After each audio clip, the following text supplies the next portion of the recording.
विषुवत रेखा का जो वासी रह लेता है हाँफ हाँफ कर, जी लेता है हाँफ हाँफ कर। ध्रुववासी जो हिम में तम में, ध्रुववासी जो हिम में तम में रह लेता है कांप कांप कर, वो भी अपनी मातृभूमि पर रखता है अनुराग अलौकिक।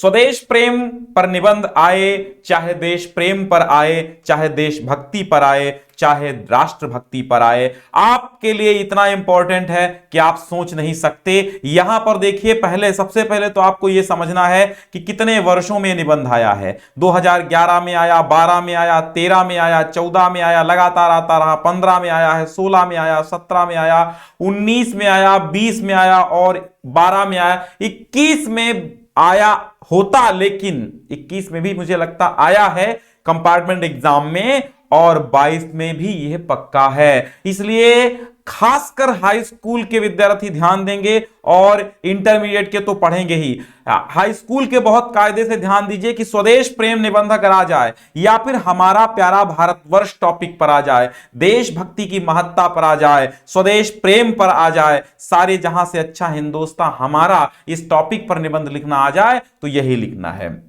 सबसे पहले आपको एक काम कर लेना है, नहीं तो 2 अंक कट जाएंगे आपके।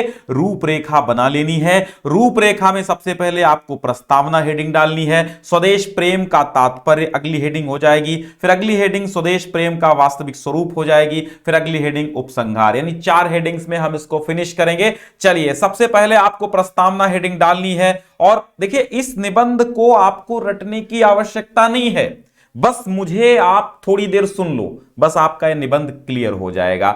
बहुत ही सिंपल भाषा में, आपकी भाषा में हम समझाने वाले हैं आज।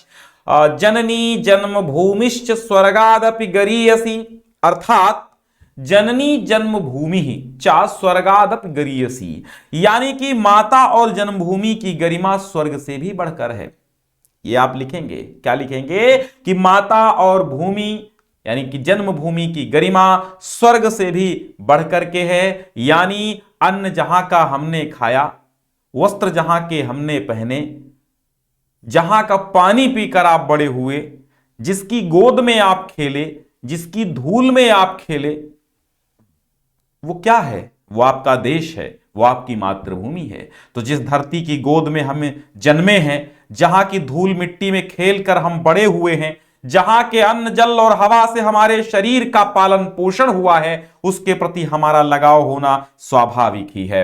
वो एक पशु, एक जानवर जिस स्थान पर रहता है, उसके प्रति वफादार हो जाता है। फिर हम तो मनुष्य हैं, हम इंसान हैं। जब जानवर अपनी अपने अपने निवास स्थान के प्रति वफादार होता है, मोहब्बत कर बैठता है अपने वतन से, तो हम तो इंसान हैं, और इंसानियत के नाते अपने देश और जाति के प्रति हम में प्रेम क्यों न हो।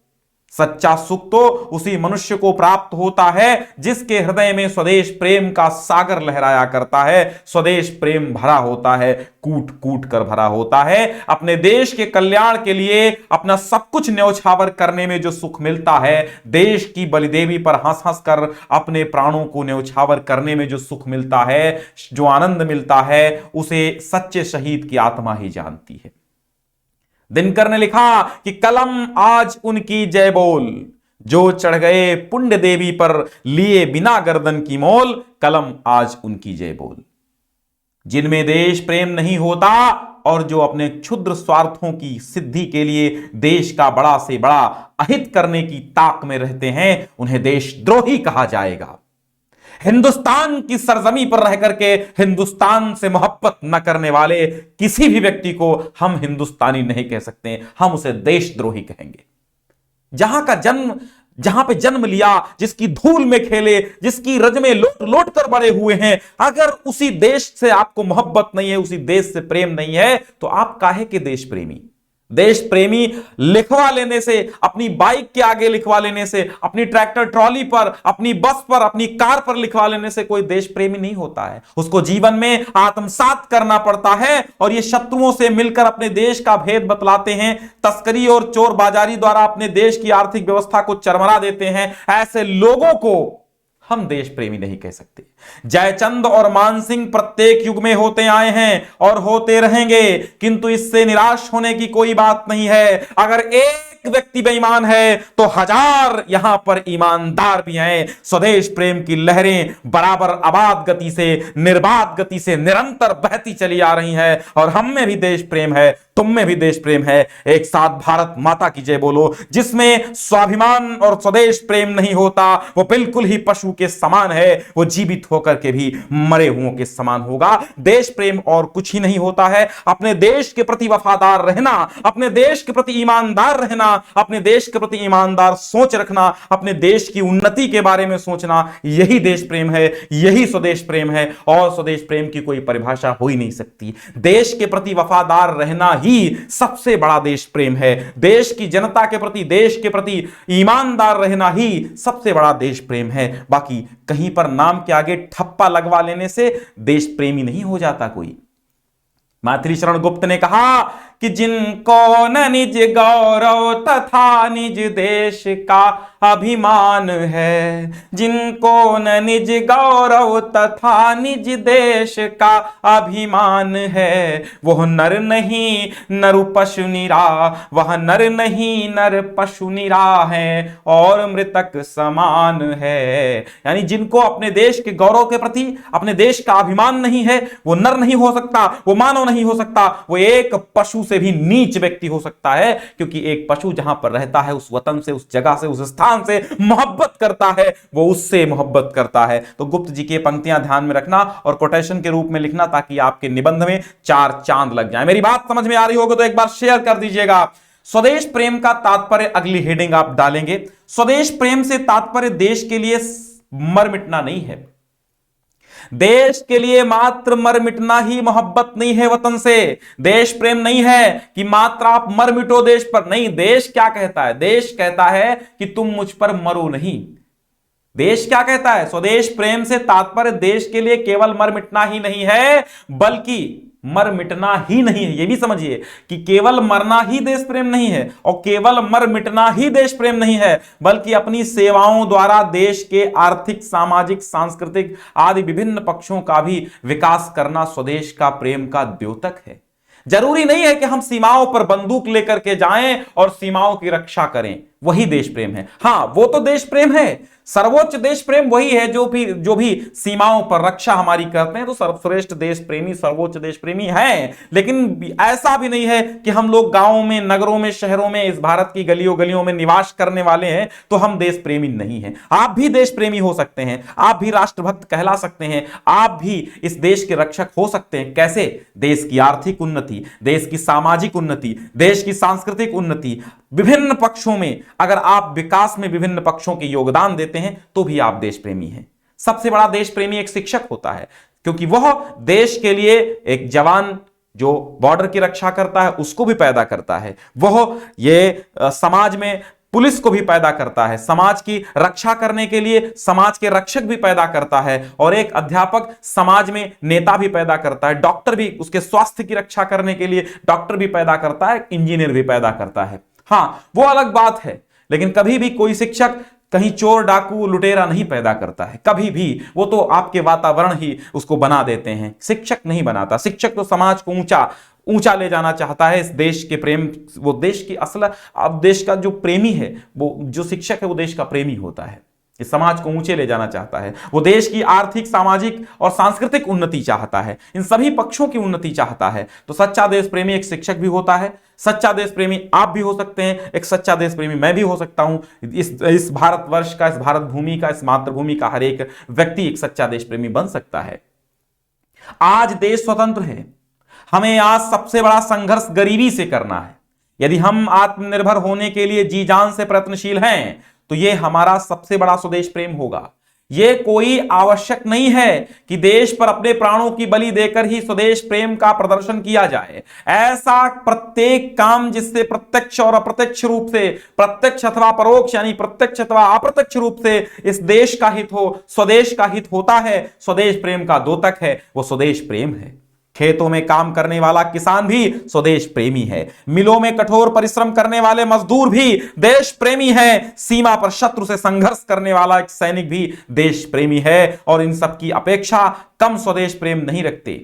यानी कि जो करने वाले सैनिकों की अपेक्षा कम स्वदेश प्रेम नहीं करते कौन? सैनिक भी स्वदेश प्रेमी है, लेकिन कहीं ना कहीं कठोर परिश्रम करने वाला मजदूर भी देश प्रेमी है, सीमा पर शत्रुओं से संघर्ष करता हुआ सिपाही भी देश प्रेमी तो है ही है, साथ में खेतों में काम करने वाला किसान भी देश प्रेमी है। इसलिए कहा गया जय जवान और जय किसान का नारा दिया गया। क्यों दिया गया? इसीलिए दिया गया। हां, दोनों के कार्य क्षेत्र भिन्न भिन्न अवश्य हैं, किंतु उद्देश्य सबका एक ही है, अपने देश की उन्नति करना, अपने समाज को आगे बढ़ाना, अपने संस्कृति को मजबूत करना। एक साहित्यकार अपनी साहित्य सर्जना से स्वदेश प्रेम की वही लहर पैदा करता है जिसे एक सैनिक सीमा पर अपने त्याग और बलिदान को मूर्त रूप देकर के क्या करता है? मूर्त रूप देकर के सुदृढ़ बनाता है। स्वदेश प्रेम का वास्तविक स्वरूप कैसा है? स्वदेश प्रेम हमें अपने स्व के सीमित क्षेत्र से ऊपर उठाता है। स्वदेश प्रेम का मतलब अपना प्रेम नहीं है, अपने स्वार्थ की सिद्धि नहीं है। स्वदेश प्रेम का मतलब है देश के प्रति वफादार रहना, ईमानदार रहना, सोच ईमानदार रखना, काम भी ईमानदारी से, वफादारी से करना, और अपना स्वार्थ से, स्वयं की स्वार्थ सिद्धि देश प्रेम में नहीं आ सकती। जब आप स्व में लीन होंगे तो आप देश प्रेमी नहीं हो सकते। स्व का अर्थ अपना ही अर्थ सिद्ध करना, यह देश प्रेम नहीं है।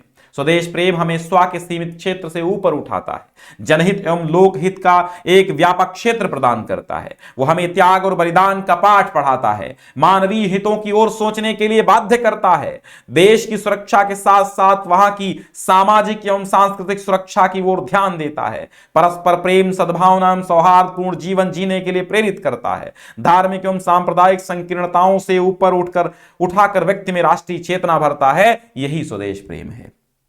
अंततः हम कहेंगे, उपसंहार लिखेंगे हेडिंग और कहेंगे कि आज हमारा देश स्वतंत्र है। सदियों की गुलामी के पश्चात हमें स्वतंत्रता मिली है। इस स्वतंत्रता से हमारा उत्तरदायित्व भी बढ़ जाता है। हमें इस स्वतंत्रता को केवल अक्षुण्ण ही नहीं बनाए रखना है, बल्कि आने वाली पीढ़ियों के लिए स्वतंत्रता को सुख और समृद्धि का स्रोत बनाना है। यह तभी संभव हो सकेगा और तभी संभव हो सकता है जबकि देश के प्रत्येक नागरिक में स्वदेश प्रेम की भावना भरी जाए। जो जिस क्षेत्र में हो, जिस कार्य में लगा हो, वह अपने व्यक्तिगत स्वार्थ की सीमा से ऊपर उठकर देश हित चिंतन में लग जाए तो देश का सर्वतोन्मुखी विकास होते देर नहीं लगेगी। यह तभी संभव है जब हम देश प्रेम के महत्व को स्वीकार करते हैं। देश प्रेम के महत्व को एक्सेप्ट करते हुए एक कवि ने लिखा, देश प्रेम के महत्व को प्रतिपादित करते हुए एक व्यक्ति ने लिखा कि एक राहगीर एक रास्ते से जा रहा था तो पक्षी बैठे थे पेड़ पर और उस पेड़ में आग लगी हुई थी। तो इस देश प्रेम के बारे में चर्चा करते हुए उन्होंने कहा कि आग लगी उस वृक्ष में जलते उसके पात, आग लगी उस वृक्ष में जलते उसके पात, तुम क्यों पंछी ना उड़े जब पंख तुम्हारे पास, जब पंख तुम्हारे पास। तो पक्षियों का जवाब सुनना, पक्षियों ने क्या कहा कि फल खाए इस वृक्ष के बीट लथेड़े पात, फल खाए इस वृक्ष के बीट लथेड़े पात, यही हमारा धर्म है कि जले इसी के साथ। तो मोहब्बत वतन से करने वाले हमेशा मोहब्बत करते हैं, वो चाहे पक्षी हो, चाहे पशु हो, चाहे वह मनुष्य क्यों न हो। और अगर इस टॉपिक पर निबंध आपका आता है कि सारे जहां से अच्छा हिंदुस्तान हमारा, लिखिएगा तो अल्लामा इकबाल ने लिखा कि सारे जहां से अच्छा हिंदुस्तान हमारा हमारा सारे जहां से अच्छा। मजहब नहीं सिखाता आपस में बैर रखना, हिंदू हैं हम वतन हैं, हिंदुस्तान हमारा सारे जहां से अच्छा, हिंदुस्तान हमारा। ये भी लिख सकते हैं। और जो मैंने शुरुआत में पंक्तियां आपको सिखाई थी, शुरुआत में पंक्तियां हमने आपको बताई थी, वो भी याद रख लेना। कौन सी? विषुवत रेखा का वासी वाली। रामनरेश त्रिपाठी की विषुवत रेखा का वासी जो जीता है नित हाँप हाँप कर, वह भी अपनी मातृभूमि से रखता है अनुराग अलौकिक। ये लिखने के बाद अगर आप चाहें तो लिख सकते हैं क्या?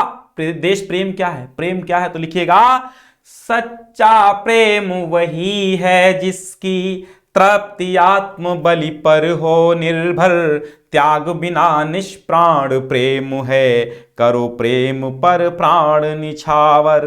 देश प्रेम वह पुण्य क्षेत्र है, अमल असीम त्याग से विलसित, आत्मा के विकास से जिसमें मनुष्यता होती है विकसित। ये भी आप लिख सकते हैं। और भी आप लिख सकते हैं जो भी आपके मन में आ जाए, यानी जो भी देश राष्ट्र प्रेम के प्रति पंक्तियां हैं वो भी आप लिख सकते हैं।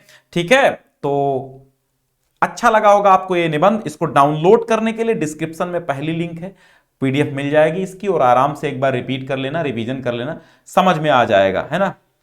प्रेम के बारे में चर्चा करते हुए कबीर दास जी ने भी कहा कि कबीरा यहू घर प्रेम का, खाला का घर नाही, और शीस उतारे हाथ धरी, सो बैठे इहि माही। तो प्रेम में बहुत कुछ न्यौछावर करना पड़ता है, और देश प्रेम एक पुण्य क्षेत्र है जो निर्मल है, जिसमें त्याग भावना निहित रहती है। देश प्रेम, आप भी देश प्रेमी बनिए और हिंदुस्तान को सजाइए संवारिए, क्योंकि अगली पीढ़ी आप हैं। आज के लिए बस इतना ही। बहुत बहुत धन्यवाद। शेयर जरूर कर दीजिएगा, क्योंकि कभी भी कुछ आपको अच्छा लगे तो स्वयं ही मत खा लेना, किसी और को भी दे देना।